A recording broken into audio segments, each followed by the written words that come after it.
கட்டி அள்ளி புதுக்குளத்தில் இருக்கா யாரு அது ஒரு பாட்டி. இப்போ நான் ஒரு ஆளுக்கு வீடியோ போடுறேன், இந்த கறி எல்லுவேன் கேட்டாங்கன்னா கூட நாளைக்கு எல்லோடும். உள்ள ஈரம் இருக்குமா? இது என்னடா ஈரம் இருக்கு? இங்கே ஒரு கிறுக்கு போயாது. என்ன ஈரம் இருக்கு? என்ன ஈரம் இருக்கு? கம்பு கறியில் தண்ணி தெளிச்சு போடுறது அப்படித்தான் இருக்குது. இப்போ உங்க கட்டை அந்த ஈரமாக இருக்குது சித்தப்புண்டை. அது வந்து இந்த ஓரத்திலலாம் கலகலன்னு தான் காஞ்சி கிடஞ்சி ஊடதான் அந்த ஈரம் தொளிச்சு இருக்கேன். உள்ள அல்லையில் எல்லாம் ஈக்குவலாக தான் ஓடும்.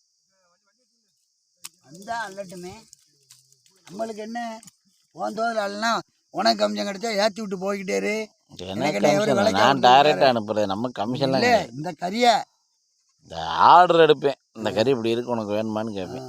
ஆனால் இது வந்து 200 முடைக்கு மேலே தான் இருக்கும், 200 குறையாது.